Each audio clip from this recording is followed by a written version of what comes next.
Assalamualaikum warahmatullahi wabarakatuh. Alhamdulillah, alhamdulillahi wa kafa wassalatu wassalamu ala nabiyil mustafa wa ala alihi wa ashabihi al-sidqi wal wafa. Ikhwafillah rahimakumullah, rekan-rekan semuanya, sahabat yang dirahmati Allah Subhanahu wa taala, jumpa lagi dengan ngaji Sa'banan.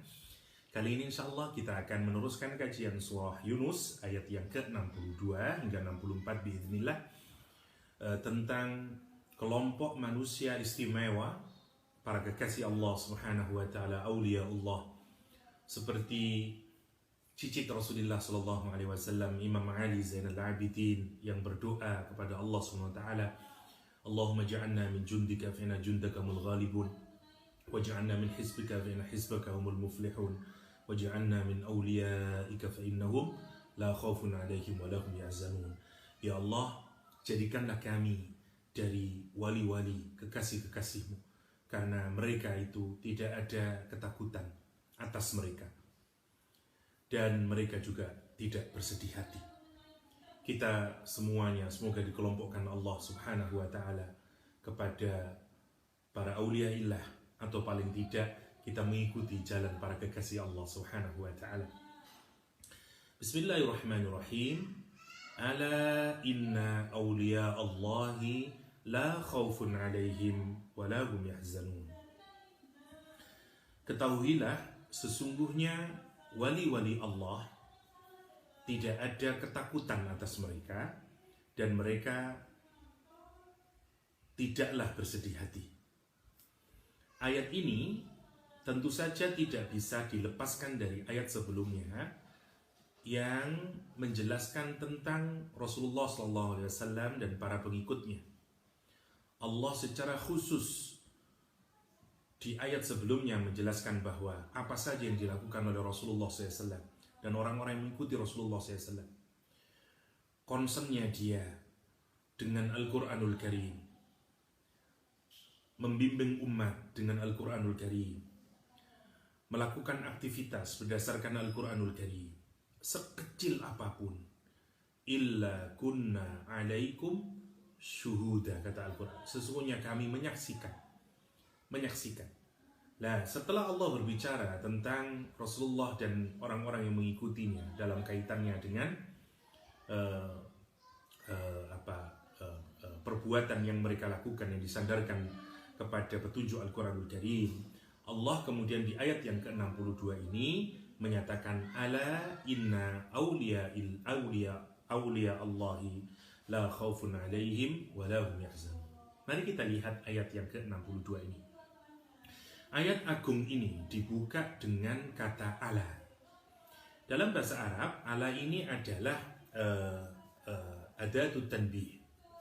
Jadi salah satu cara di dalam Al-Quranul Karim, kalau komunikan itu hendak meminta audien, memberikan atensi, perhatiannya yang serius, karena apa yang diucapkan itu adalah sesuatu yang akan memberikan informasi yang sangat penting, maka kalimatnya dibuka dengan adatut tanbih.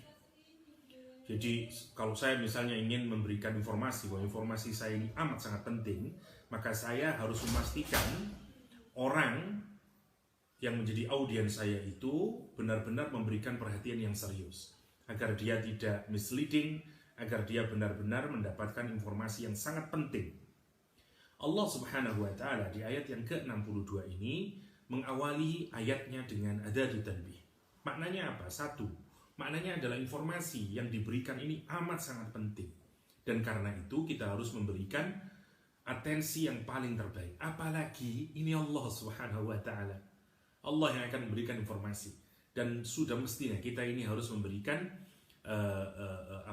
our highest attention, ya, yang paling terbaik, perhatian kita. Yang menarik lagi, setelah adatut tanbih kemudian digandeng dengan huruf taukid, inna. Jadi bayangin, sudah tanbih plus taukid. Taukid juga menegakkan penekanan. Kalau statement itu bukan statement biasa, karena kita mau menekankan statement itu sebagai statement yang amat sangat penting, dikasih taukid. Jadi menarik kalimatnya ini, ada tanbih plus taukid. Karena itu kata Ibnu Ashur, ini untuk menunjukkan apa? Ahamiyatus sya'n. Untuk menunjukkan betapa signifikannya ini. Karena itu, informasi di ayat yang ke-62 ini yang disampaikan Al-Quranul Karim adalah a very significant information yang mestinya kita memberikan atensi kita yang paling terbaik. Karena itu dengarkan Allah Subhanahu wa taala menjelaskan kepada kita siapakah para wali Allah Subhanahu wa taala. Allah Subhanahu wa taala menyatakan, ala inna awliya Allah. Ketahuilah, watch out, ketahuilah, kata Allah SWT, inna awliya Allah, sesungguhnya wali-wali Allah. Kita bahas dulu kata wali. Awliya adalah bentuk jamak dari kata wali. Kata wali menurut Ar-Raghib Al-Isfahani adalah gambaran dari seseorang yang meletakkan posisinya kepada orang yang lain, sehingga hampir-hampir there is no distance between them. Seakan-akan sudah tidak ada jarak antara dia, saking dekatnya dia. Karena itu makna umum sebenarnya dari kata wali itu adalah dekat. Ada 3 dalam bahasa Arab makna dasar dari kata wali itu. Yang pertama adalah dekat. Al-qurbu, to be near, close, nearby, ya, dekat. Al-Quran misalnya menyatakan inna awlan nas bi Ibrahim, sesungguhnya orang yang paling dekat dengan Nabi Ibrahim alaihissalam, ya, adalah lalladzina taba'u, orang-orang yang mengikuti Nabi Ibrahim. Wa hadan nabi, dan nabi ini Muhammad sallallahu alaihi wasallam, walladzina amanu, dan orang-orang yang beriman. Ya, yang paling dekat dengan Nabi Ibrahim alaihissalam adalah orang-orang yang mengikuti Nabi Ibrahim, adalah Rasulullah SAW, adalah orang-orang beriman. Wallahu waliyul mu'minin, dan Allah juga dekat dengan orang-orang yang beriman. Makna pertama dari kata wali adalah dekat. Yang kedua, wali maknanya adalah teman, tapi bukan teman yang biasa, protecting friend, teman yang memproteksi kita, a helper, teman yang menolong kita, supporter, teman yang mensupport kita, mendefend kita, mengguarding kita. Jadi kalau orang menjadi guardian, siap menolong, siap membantu, siap membackup, namanya wali. Karena itu waliyun nikah. Kenapa? Karena wali ini yang seakan-akan menyatakan dirinya akan siap menolong, dia yang membantu, dia yang memproteksi kepada yang diwalinya. Waliul amri misalnya, orang pemimpin misalnya disebut dengan waliul amr. Kenapa? Karena dialah orang yang mengurusi urusan kita, bantu kita, supporting kita, helping kita. Karena itu disebut dengan wali.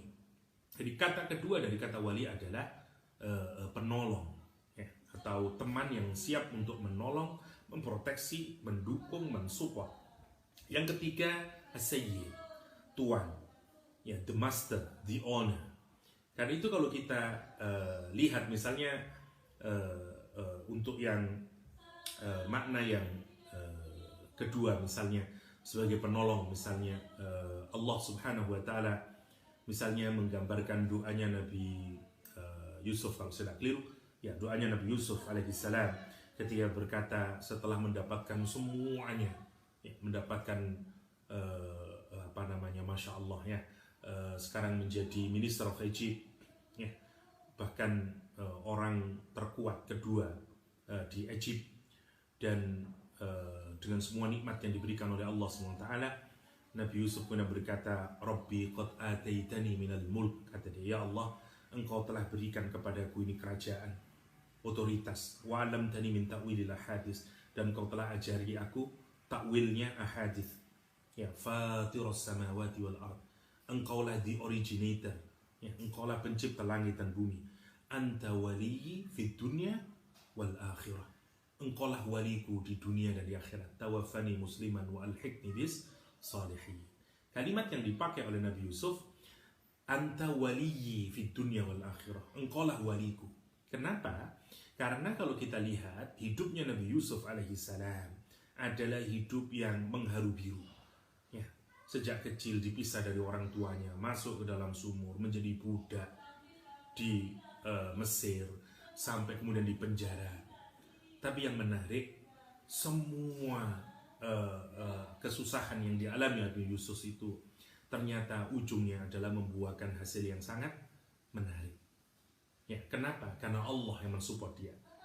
Orang mau mematikan Nabi Yusuf dengan dimasukkan dalam sumur, Allah proteksi dia.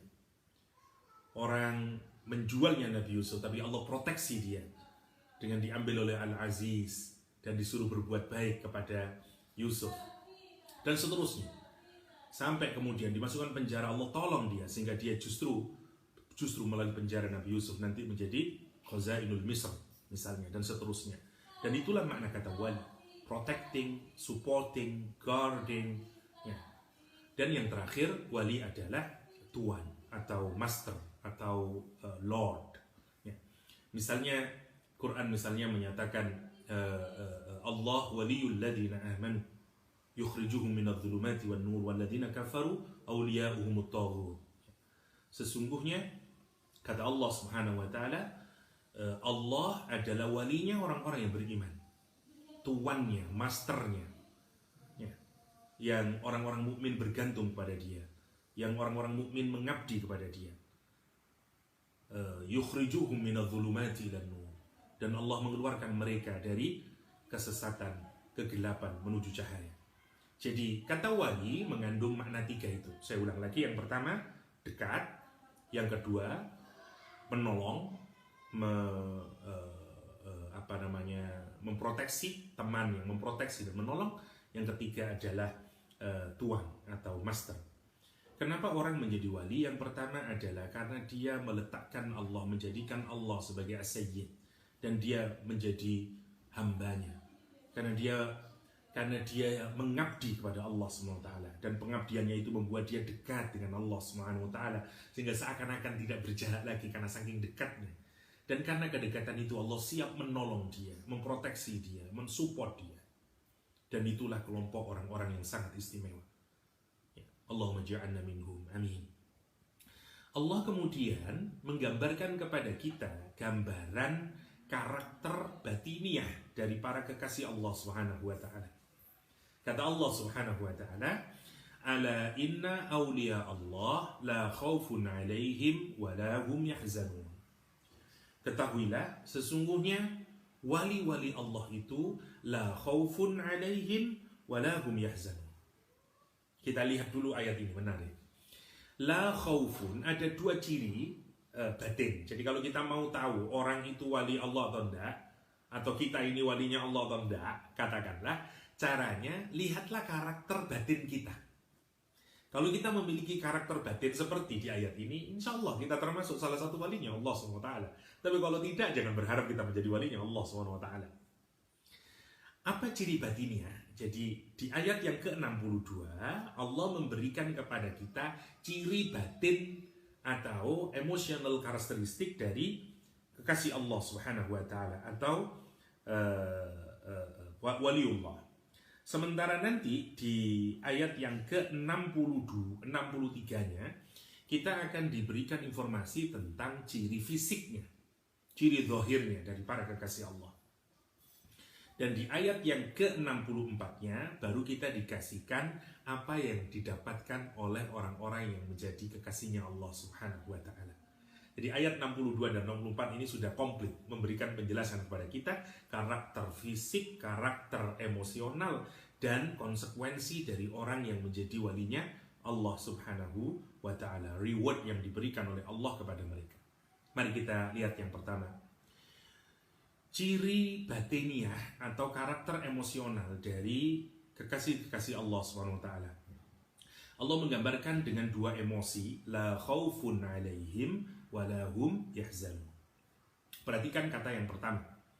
Hal pertama, ada dua emosi di sini. Satu namanya khauf, yang kedua namanya huzn. Khauf adalah rasa takut terhadap sesuatu yang belum terjadi dan berarti dia berada di depan kita. Sementara huzn adalah rasa sedih terhadap sesuatu yang telah terjadi. Menariknya kalau kita pikirkan, untuk takut Allah menggunakan kata benda di ayat ini, khaufun. Sementara untuk sedih Allah tidak menggunakan kata benda, tapi menggunakan kata kerja, yahzanun, bukan huzn. Rumus kaidah tadabbur yang pernah kita kaji adalah bahwa kata benda itu selalu menunjukkan permanen, menunjukkan konstan, menunjukkan sesuatu yang terus-menerus. Sementara kata kerja menunjukkan sesuatu yang tidak permanen dan tidak konstan. Yang menarik, kita ini sepanjang bernama manusia, maka sebenarnya kita ini akan konstan, terus-menerus takut terhadap sesuatu yang di depan kita. Bangun tidur kita takut, nanti makan apa? Habis itu kita nanti takut, bagaimana nanti saya di kantor? Apakah kerjaan saya bisa selesai? Yang belum menikah takut, tidak menikah. Nanti kalau sudah menikah takut lagi, karena belum punya anak. Kalau sudah punya anak takut lagi, karena anaknya tidak soleh. Ya. Dan seterusnya, dan seterusnya.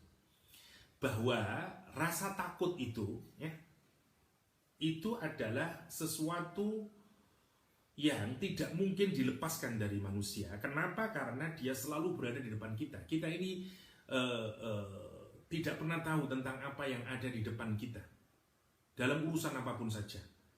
Ya, nanti saya kemana, 5 menit lagi ngapain, 10 menit apa lain, dan seterusnya, dan seterusnya.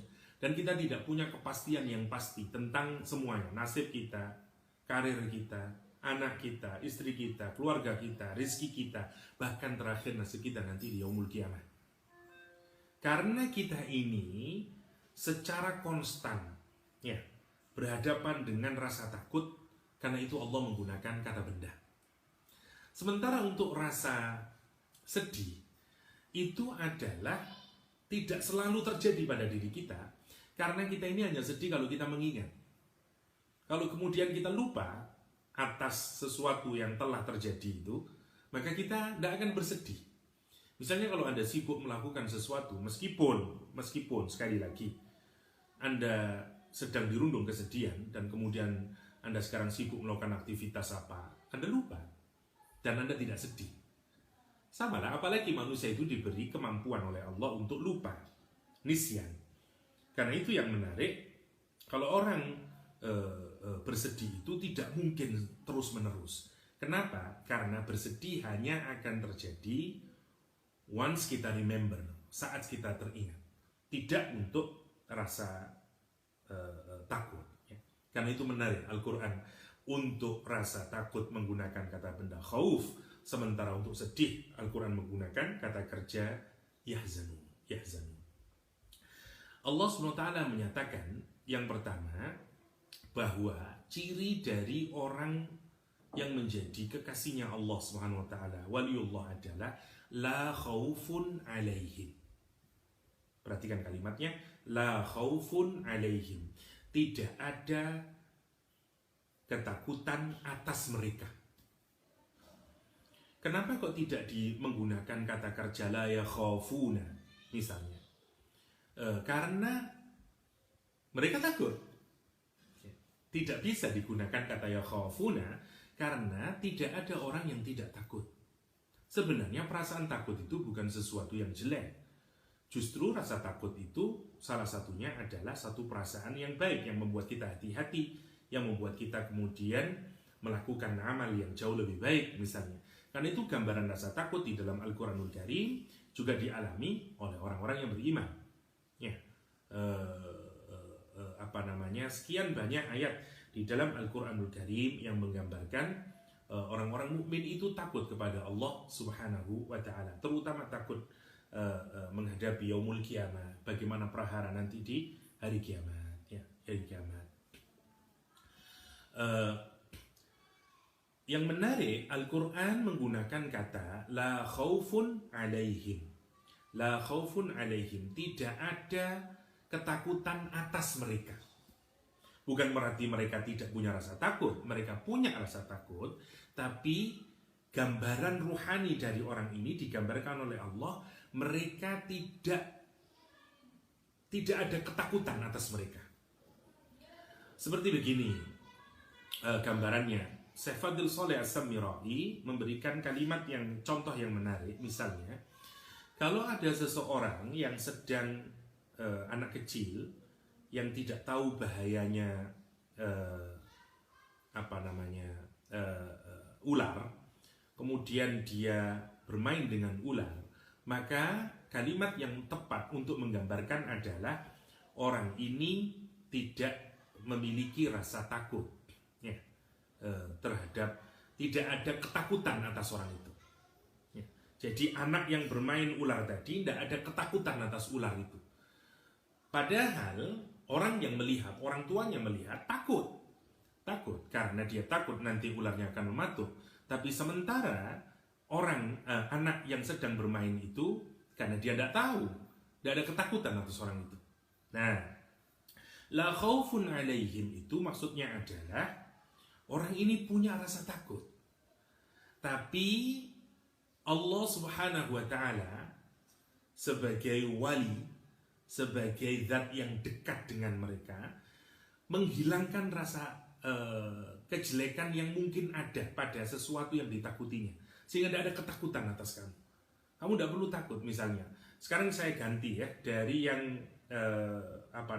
ular saya ganti dengan boneka, maka dia boneka ular misalnya, dia tetap punya rasa takut ya, tetapi tidak akan ada mudaratnya. Itu yang dimaksud dengan la khaufun alaihim, tidak ada ketakutan atas mereka. Karena kalau ada kalimat tidak ada ketakutan, maknanya adalah bahwa sebenarnya yang takut itu orang lain. Karena orang lain itu takut sesuatu yang buruk akan menimpa kepadamu. Allah Subhanahu wa Ta'ala menggambarkan orang-orang yang menjadi walinya Allah Subhanahu wa Ta'ala, Allah pastikan orang ini tidak akan ada mudarat dari sesuatu yang bahkan dia takuti, sehingga kemudian dia memiliki jiwa yang tenang. Bukan berarti dia tidak takut. Dia takut. Tapi Allah pastikan tidak ada mudarat dari sesuatu yang dia takuti. Seperti seorang anak yang sedang bermain boneka, bukan seperti seorang anak yang sedang bermain ular yang hidup. Tapi dia seperti hanya bermain boneka. Mungkin dia ada takutnya, tapi la khaufun alaihi, tidak ada ketakutan atas mereka. Tidak ada ketakutan atas mereka. Kenapa? Karena Allah hilangkan keburukannya ya, dari sesuatu yang mungkin punya efek negatif. Itu ciri yang pertama dari muttaqin, dari aulia maksud saya. Jadi mari kita lihat, kalau kita ini orang muttaqin, maka kita ini akan bersandar kepada Allah dan hati kita ini tenang, tidak takut. Karena sebagaimana yang digambarkan misalnya oleh saya kalau tidak siru Imam Razi dalam tafsirnya, innal wilayah ibaratun 'anil qurbi fawaliyullahu ta'ala huwa alladhi yakunu fi ghayatil qurbi minallahi ta'ala. Para kekasih Allah itu berada di puncak kedekatan dengan Allah Subhanahu wa Ta'ala. Wa hadha at-taqrir qad fassarnahu bi istighraqihi fi ma'rifatillahi ta'ala bihaitsu la yakhturu bi balihi fi tilka al-lahdhah syai'un mimma siwa Allah. Sehingga mereka ini karena saking dekatnya kepada Allah tidak ada kekhawatiran. Karena itu para ulama menafsiri la khaufun alaihim diartikan dengan laisa lahu khatar. Enggak ada kekhawatiran. Kenapa? Karena yang mengkhawatiri adalah orang lain sesungguhnya. Karena melihat itu ada dampaknya. Tapi sementara dia rileks saja. Dan memang tidak ada kekhawatiran. Kenapa? Karena Allah hilangkan kekhawatirannya. Masya Allah. Jadi itu yang harus kita fahami dari kata la khaufun alaihim. La khaufun alaihim. Tidak ada ketakutan. Tidak ada ketakutan atas mereka. Karena Allah hilangkan kekhawatirannya. Tidak ada kekhawatirannya. Allah berikan dia keterangan. Itu yang dimaksud dengan la khaufun alaihim. La khaufun alaihim. Terhadap yang depan. Kan dia merasa dekat dengan Allah. Karena Allah yang proteksi dia. Allah yang menjaga dia. Ya. Tetap ada rasa takutnya. Tapi Allah yang memastikan rasa takut itu kemudian tidak membuat dia khawatir. Karena sebagai manusia, semua orang memiliki rasa takut. Tapi bedanya, para kekasih Allah, para wali Allah, karena dekatnya kepada Allah itu membuat dia tidak ada lagi kekhawatiran di dalamnya. Masya Allah, Masya Allah. Sama lah, semua kita ini kenapa dia menjadi walinya Allah SWT? Karena kedekatannya kepada Allah yang menguasai segala-galanya. Itu yang membuat dia kemudian merasa tentram batinnya, merasa itminan, merasa tumakninah, merasa tenang. Itu yang dimaksud dengan la khaufun alaihim walahum yahzanun, walahum yahzanun. Dan tidak juga mereka bersedih hati. Mereka juga tidak bersedih hati. Kenapa? Karena semuanya telah dipasrahkan kepada Allah Subhanahu wa taala. Ya, karena semuanya telah dipasrahkan kepada Allah Subhanahu wa taala. Jadi ciri batiniah dari orang yang dekat kepada Allah Subhanahu wa taala, tidak ada ketakutan atas mereka dan mereka juga tidak bersedih hati. Karena dia tahu rahmatnya Allah Subhanahu wa taala, karena dia tahu fadlnya Allah Subhanahu wa taala, dan dia menatap masa depan dengan penuh keyakinan dan tidak dengan kekhawatiran. Dia tidak bersedih hati karena Allah telah menggantikan dia dengan kebahagiaan yang lain, dengan ketentraman, dengan kedekatan kepada Allah Subhanahu wa taala. Jadi karena itu gambarannya adalah para kekasih Allah itu adalah orang-orang yang memang kecintaannya kepada Allah Subhanahu wa taala itu yang menjadi penguat hatinya. Sehingga kemudian masalah apa saja di dunia itu menjadi kecil saja di hadapan dia. Itu bahkan yang membuat para syuhada dan para anbiya iri dengan makom mereka ini nanti kelak di surga. Kenapa? Karena dimuliakan oleh Allah SWT. Untuk gambaran dari orang-orang yang dimuliakan oleh Allah Subhanahu wa taala. Inna min ibadillah, sesungguhnya dari hamba-hamba Allah SWT, ibadan, ada kelompok hamba-hambanya Allah, yaghbituhumul anbiya wasyuhada, yang para nabi dan orang syahid itu iri terhadap mereka. Qila man hum ya Rasulullah, siapa mereka itu ya Rasulullah? La'allana nuhibbuhum, semoga kami ini bisa mencintai mereka. Kata para sahabat, qala Rasulullah SAW menyatakan, hum qaumun, mereka itu adalah orang-orang tahabu fillah, mereka saling mencintai karena Allah SWT, min ghairi amwalin wala ansab. Mereka saling mencintai, sesama orang mukmin saling mencintai bukan karena ada urusan duitnya atau bukan karena ada ikatan nasabnya. Satu-satunya alasan mereka saling mencintai hanyalah karena Allah Subhanahu wa taala. Wujuhuhum nur, wajah mereka cahaya, ala manabir min nur, dan mereka berada di mimbar-mimbar yang juga terbuat dari cahaya. La yakhafuna idza khafan nas, mereka tidak takut saat manusia takut. Wala yahzanuna idza hazinan nas, dan mereka tidak bersedih saat kebanyakan manusia juga diterkam kesedihan. Masya Allah, Masya Allah. Rasul kemudian membacakan ayat, ala inna awliya Allah la khaufun alaihim wa lahum yahzanun. Emosi itu sesungguhnya berkait kelindan dengan kesiapan kita. Katakanlah begini, Anda menjadi takut kalau Anda tidak punya modal yang cukup, tidak punya gantungan, tidak punya harapan, tidak punya kesiapan yang membuat Anda makin ketakutan. Kan tapi kalau Anda misalnya, saya katakanlah kita mudahkan, Anda mau ujian, tapi Anda sudah belajar dengan baik, sudah membaca dengan sempurna, sudah menghafalkan materi, dan seterusnya. Kemudian Anda datang ujian. Adakah masih rasa takut? Tentu saja ada, karena itu bagian dari manusiawi. Punya rasa takut bukan sesuatu yang jelek. Tentu itu akan membuat kita hati-hati. Tapi tentu Anda tidak terlalu khawatir. Kenapa? Karena malam tadi Anda sudah belajar, Anda punya persiapan. Demikian juga dalam hidup ini. Kita ini terus-menerus berada dalam ketidakpastian karena tidak tahu masa depan kita. Dan kita ini yang kita mampu hanyalah kita melakukan persiapan untuk meminimalisir ketakutan-ketakutan kita dalam hidup.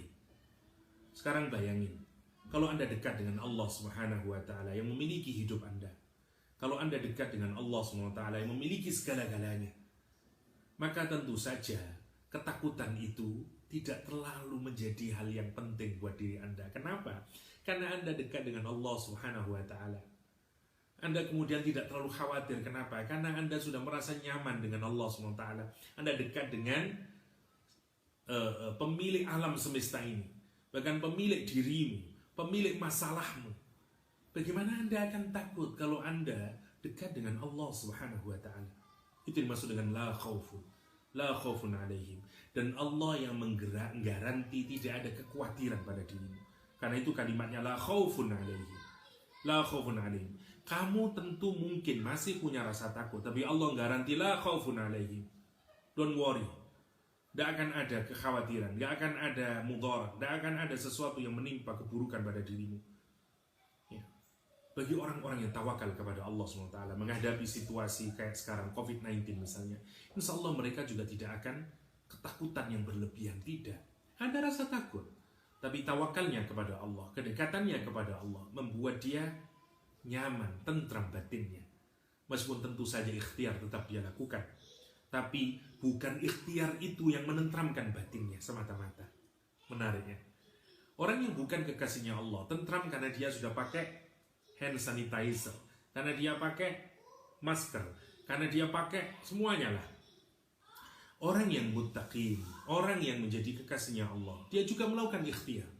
Tapi alasan paling kuat yang membuat dia tidak takut adalah karena dia yakin dengan Allah SWT, karena dia dekat dengan Allah SWT. Itu yang dimaksud dengan la khaufun alaihim wala hum yahzanun. Dan mereka juga tidak bersedih hati ya, terhadap sesuatu yang telah berlalu ya, sesuatu yang hilang dari dia. Ada orang yang tidak bisa berlalu dari kesedihan, entah ditinggal mati orang tuanya, tinggal mati anaknya, gagal dia dalam urusan bisnisnya, kehilangan hartanya misalnya, atau apapun yang terus dirundung duka, sadness terus menerus, depresi. Sebenarnya kenapa? Karena dia terlalu jauh dari Allah Subhanahu wa Ta'ala, salah satunya. Maka gambaran dari para wali Allah, karakter nomor 2-nya adalah dia tidak bersedih hati. Dia tidak bersedih hati. Ya, kenapa? Karena salah satu puncak dari kesedihan, puncak dari penderitaan adalah kalau orang itu sedih, dan apalagi sedihnya tidak bisa hilang-hilang. Masya Allah ya, Masya Allah. Maka aulia ciri pertama adalah satu, tidak ada ketakutan atas mereka, dan mereka juga tidak bersedih hati, tidak bersedih hati. Kita lihat sekarang ciri yang kedua, yaitu ciri fisik ya. Ciri yang bisa kelihatan. Kalau yang tadi ciri batinnya, kita tidak bisa melihat kecuali orang itu sendiri, ketentraman di batinnya, ya, nggak ada sedih, nggak ada takut dia, Masya Allah ya. Sekarang yang kedua adalah gambaran dari ciri batin, ciri fisiknya. Allah menyatakan alladzina amanu wa kanu yattaqun. Kenapa orang menjadi wali Allah SWT? Setelah Allah jelasin kondisi batinnya, sekarang Allah jelaskan kondisi zahirnya. Kenapa? Alladzina amanu, mereka ini adalah orang-orang yang beriman. Dia yakin pada Allah SWT, dia beriman pada Allah, wa kanu yattaqun. Dan dia terus menerus menjaga keimanannya, dia bertakwa kepada Allah, dia hati-hati dalam hidupnya, dia jalankan perintahnya Allah, dia jauhi larangan Allah. Dan takwa sebagaimana gambaran kehati-hatian orang di dalam melakukan tindakan, jangan sampai dia melanggar aturan Allah Subhanahu wa Ta'ala. Gambaran dari orang yang hidup dengan hidayahnya Allah Subhanahu wa Ta'ala. Jadi kalau kita ingin tahu gambaran dari para kekasih Allah Subhanahu wa Ta'ala adalah merekalah orang yang beriman dan dia rawat imannya itu dengan ketakwaan. Dia buktikan imannya itu dengan ketakwaan. Proper dia, Masya Allah ya, takwa. Dia yattaqun, dia terus menerus amaliyahnya, ibadah mahdohnya, sedekahnya, ta'limnya, dan seterusnya lah, qiraatul Qur'annya. Ini yang digambarkan dengan wa kanu yattaqun. Jika ciri yang pertama bersifat batiniah, Maka ayat yang ke-63 adalah gambaran dari ciri zahir, iman yang diwujudkan dalam bentuk takwa. Karena itu urusan ketakwaan biasanya urusan yang kita bisa melihat secara zahir. Menegakkan sholat, membayar zakat, haji, berbuat baik kepada orang lain, kalimatnya santun, dan seterusnya dan seterusnya. Nah, ini gambaran dari yang zahir. Maka setelah Allah memberikan gambaran yang batin, Allah ngasih gambaran yang zahir. Dan di ayat ke-64, saya singkatkan saja, Allah kemudian menjelaskan apa yang diberikan kepada para kekasih Allah SWT. Kata Allah SWT, lahumul busyra fil hayati dunya wa fil akhirah, la tabdila li kalimatillah, dzalika huwal fawzul azim. Masya Allah. Ya. Lahumul busyra, untuk kekasih-kekasih Allah, untuk para aulia Allah, Allah kasih mereka busyra. Busyra, kasih kabar gembira, kasih kegembiraan, kasih berita gembira oleh Allah SWT. Lahumul busyra, di mana di dua kehidupan, fil hayati dunya wa fil akhirah, di kehidupan dunia ini dan di akhirat. La tabdila li kalimatillah, dan Allah tidak akan ada perubahan dari ketentuan ini, dari janjinya Allah, dari kalimatnya Allah SWT. La tabdila li kalimatillah. Ya. Dzalika huwal fawzul azim, dan itulah kebahagiaan yang paling terbesar, kemenangan yang paling terbesar. Apa yang dimaksud dengan busyra? Ya, busyra adalah berita gembira, glad tiding, kabar gembira.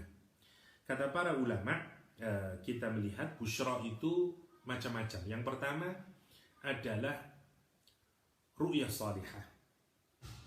Jadi kalau kita ini menjadi walinya Allah, ciri pertama, ya, nanti hadiah yang diberikan oleh Allah Subhanahu wa taala adalah busyra atau glad tiding, ya, berita gembira, kegembiraan di kehidupan dunia ini. Di antaranya yang pertama adalah ru'yah salihah. Ketika Abu Darda misalnya meriwayatkan untuk kita, ani Nabi sallallahu alaihi wasallam qala fi qawlihi lahumul busyra fil hayati dunya fil akhirah, qala ar-ru'ya as-salihah yaraha al-muslim aw turalah. Yang dimaksud dengan busyra di sini adalah ru'ya salihah, mimpi yang saleh, ya, yang dilihat, mimpi yang baik yang dilihat oleh orang muslim atau diperlihatkan kepada dia. Bukan dianya, tapi diperlihatkan misalnya. Atau ada lagi misalnya dari Ubadah bin Samit ketika ditanyakan fama busyrat dunya kepada Rasulullah SAW, apakah yang dimaksud dengan busyra di dalam kehidupan dunia ini? Rasulullah SAW menjawab, ar-ru'ya as-salihah yarahal abdu aw turalah. Ru'ya salihah, kata Rasulullah, busra di dalam kehidupan dunia ini adalah mimpi yang saleh, mimpi yang baik, ya, yang seorang hamba itu memimpikannya, melihatnya, auturalah, atau dia diperlihatkannya. Kenapa? Jadi gini, dalam agama ini puncak dari kebenaran adalah wahyu. Wahyu itu nilainya absolut, kebenarannya. Ru'ya salihah, mimpi yang baik, itu glad tiding, itu nilainya juz'un min arba'atin wa arba'ina juz'an, ya, atau sab'ina juz'an minan nubuwah, ya. Jadi kalau dia 1/70, jadi kenabian itu, ya, itu puncak dari kebenaran. Jadi kan gini ya, logikanya begini. Kenapa kok ru'ya salihah? Kenapa kok ru'ya salihah? Salah satu kenikmatan yang diberikan oleh Allah kepada para kekasihnya adalah dia dikasihkan ru'ya salihah. Ru'ya salihah itu bisa macam-macam. Yang jelas ini mimpi yang benar yang datangnya dari Allah Subhanahu wa taala sebagai gambaran dari nikmat yang diberikan Allah, kabar gembira yang diberikan oleh Allah kepada orang-orang yang dekat kepada Allah SWT. Sahabat Nabi mimpi masuk surga misalnya, Bilal misalnya dimimpikan Rasulullah SAW, terompahnya sudah didengar oleh Rasulullah SAW. dan seterusnya dan seterusnya. Namanya ru'yah salihah. Ru'yah salihah. Ru'yah salihah itu mengandungi kebenaran seper-70 kenabian. Ada banyak riwayatnya ya. Ada menyatakan 44, ada menyatakan 70 bagian dari kenabian. Ya. Jadi ada menyatakan 70 bagian dari kenabian, ada yang 44 dari kenabian, dari nubuah. Karena itu salah satu kabar gembira yang diberikan oleh Allah. Rasulullah SAW misalnya juga menyatakan zahabatin nubuwah wa baqiyatil mubasysyirat. Telah hilang nubuah, yang tersisa sekarang adalah busyra atau ru'ya salihah, ru'ya salihah. Ada kisah menarik berkaitan dengan ru'yah ini, kisah yang direkam oleh ulama di kitab Syajaratul Zahab misalnya. Kisahnya seorang ulama besar dalam mazhab Syafi'i, namanya Sa'duddin At-Taftazani. Beliau dulunya dikenal sebagai orang yang susah sekali dalam mempelajari ilmu, untuk tidak mengatakan bodoh. Tetapi beliau ini adalah orang yang sangat giat di dalam menuntut ilmu. Tiap hari mutola'ah, mengkaji terus. Sampai meskipun demikian, tapi dia tetap termasuk orang yang tidak faham saja tentang apa yang dia pelajarinya dari ilmu agama ini. Sampai suatu malam dia bermimpi bertemu dengan seseorang yang orang itu mengajak untuk keluar dari pesantren di mana dia sedang mengkaji dan keluar. Kata Taftazani dalam mimpi itu menyatakan bahwa saya tidak mau keluar karena saya tidak diciptakan untuk keluar, kata dia. Lawang saya ini berada di pesantren belajar mutola'ah terus saya tidak faham-faham. Ente mau ngajak saya keluar? Kalau saya diajak keluar makin saya tidak faham. Enggak, terima kasih, saya tidak mau. Datang lagi di mimpi kedua, diajak keluar tapi tidak mau lagi. Sampai ketiga, orang yang datang dalam mimpinya Sa'duddin At-Taftazani ini menyatakan, ayolah keluar bersamaku karena engkau sedang ditunggu Rasulullah Sallallahu Alaihi Wasallam. Maka dalam mimpi itu diceritakan Sa'duddin At-Taftazani kemudian bertemu dengan Rasulullah SAW dalam mimpi, ya. Dan kemudian Rasul Sallallahu Alaihi Wasallam menyatakan kepada Sa'duddin At-Taftazani, iftah famak, bukalah mulutmu. Dan kemudian Rasulullah meludahinya. Dan kemudian Masya Allah, ya, setelah terbangun At-Taftazani berubah, mudah sekali sekarang dia memahami ilmu. Dan kemudian dia dikenal menjadi salah satu ulama besar dalam mazhab Syafi'i. Dari mana kita bisa mengenali? Dari ru'yah salihah. Orang diberikan ru'yah salihah. Apa sajalah orang dikasih kabar gembira oleh Allah Subhanahu wa taala berupa ru'yah salihah. Yang kedua, mahabbatun nas, cintanya manusia atau pujian yang datang dari manusia. Athana bisana'il hasan, pujian yang baik dari manusia. Misalnya Rasulullah Shallallahu Alaihi Wasallam menyatakan, ya Rasulullah, ar-rajulu ya'malu al-amal. Ada seseorang melakukan perbuatan baik, ibadah, fayahmaduhun nas alaih, dan manusia kemudian memuji dia, ya Rasulullah. Wa yusnuna alaihi bihi, dan manusia memuji dia atas perbuatannya itu. Faqala Rasulullah Shallallahu Alaihi Wasallam, tilka ajilu busyral mu'min. Itu adalah busyranya orang mukmin yang didahulukan. Sebelum dia masuk ke surganya Allah SWT, Allah kasih tesnya dulu. Ya. Masya Allah, Masya Allah. Pastilah, itu salah satu caranya Allah untuk menguatkan para wali Allah, diberikan busyra oleh Allah SWT. Seperti ada kisah menarik dalam kitabnya Ibnu Arabi dalam Futuhat al-Makkiyah. Ada orang yang sedang tawaf. Orang ini bukanlah orang yang pandai. Temannya kemudian menggoda dan menyatakan bahwa, hei si fulan, kamu sudah dapat kepastian enggak dari Allah Subhanahu wa taala bahwa kamu itu termasuk ahli surga? Kata dia, karena orang ini bodoh, dia merasa temannya itu berkata sungguh-sungguh, bukan guyonan saja, bukan teasing him. Kemudian karena dia tidak mendapatkan informasi yang menyatakan bahwa dia ini telah diampuni oleh Allah SWT, dia kemudian makin mendekat kepada Ka'bah, dan kemudian dia nangis di depan Ka'bah, berdoa kepada Allah SWT di Hijr Ismail itu. Dia menangis kepada Allah SWT dan kemudian menyatakan, memohon kepada Allah agar dia itu juga diberikan kepastian untuk menjadi hambanya Allah yang dibebaskan dari nerakanya Allah Subhanahu wa Ta'ala. Ibnu Arabi menulis dalam Futuhat al-Makkiyah menyatakan, kemudian turunlah waraqah, ya, turunlah kertas, ya, fil jawi, di angkasa, di udara, ya, min jihadil mizaf, dari arah talang air itu, talang airnya Ka'bah, dan kemudian sampai dipegang oleh orang tersebut, dan isinya adalah itkuhu minan nar, orang ini dibebaskan dari nerakanya Allah Subhanahu wa Ta'ala. Ini juga pujian yang baik yang datang dari Allah Subhanahu wa Ta'ala. Sebagaimana Al-Quran menyatakan milladunna dzikra, milladunna dzikra. Ini pujian, termasuk pujian manusia. Makanya itu salah satu ciri dari kekasih Allah, waliullah, adalah orang itu tertambat hatinya, cinta kepada mereka, ya. Akan ada banyak orang mencintai dia, mengagumi dia, mencintai dia, bukan karena orangnya, tapi itu adalah karena busra yang diberikan oleh Allah Subhanahu wa Ta'ala. Karena hakikatnya begini, hakikatnya ini kita mencintai sesuatu yang baik, mencintai Allah Subhanahu wa Ta'ala yang baik.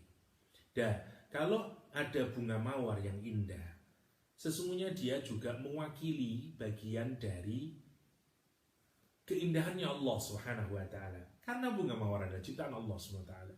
Manusia yang dijadikan Allah menjadi waliullah adalah dia ini perbuatannya, sikapnya itu sesuai dengan apa yang diharapkan oleh Allah Subhanahu wa Ta'ala dalam derajat tertentu. Karena kecintaannya kepada Allah, itulah yang membuat orang juga kemudian seperti magnet, hatinya juga tertambah cintanya kepada dia. Karena sesungguhnya orang itu mencintai bukan karena dia mencintai Allah yang dia cintai. Itu yang dimaksud dengan busra yang kedua, yaitu pujian yang baik yang diberikan oleh manusia kepada dia. Yang ketiga, busra, masih kebaikan atau kabar gembira yang diberikan oleh Allah Subhanahu wa Ta'ala nanti saat orang ini akan meninggal dunia. Jadi lahumul busra, ya, bagi mereka nanti khususnya para kekasih Allah Subhanahu wa Ta'ala itu dikasih busra kapan? Saat akan meninggal dunia. Turun malaikat kepada dia, ngasih kabar kepada dia, jangan bersedih, jangan takut, ya. Innal ladzina qalu rabbuna Allah tsumma istaqamu tatanazzalu alaihimul malaikah. Saat orang ketakutan sakaratul maut, wali-wali Allah akan didatangi malaikat, dikasih kabar gembira dia, ya, jangan takut, jangan sedih, masya Allah. Wabshiru bil jannati allati kuntum tu'adun, kuntum tu'adun. Dan mereka dikasih kabar gembira dengan surganya Allah yang memang sudah dijanjikan, ya, masya Allah, kepada mereka ini. Nahnu awliya'ukum fil hayati dunya wa fil akhirah walakum fiha ma tashtahi anfusukum walakum fiha ma tad'un. Masya Allah. Sesungguhnya kami itu adalah wali-walimu yang memproteksi kamu, menjaga kamu, mensupport kamu dalam kehidupan dunia dan di akhirat. Dan nanti kalau sudah di akhirat, walakum fiha ma tashtahi, kamu akan dapat apa saja yang kamu inginkan. Walakum fiha ma tad'un, dan kamu juga mendapatkan apa saja yang engkau minta pada Allah Subhanahu wa Ta'ala. Yang terakhir dari busra ini adalah rahmat dan ridha Allah yang apa saja yang besar, apa sajalah rahmat dan ridha Allah yang diberikan kepada orang ini.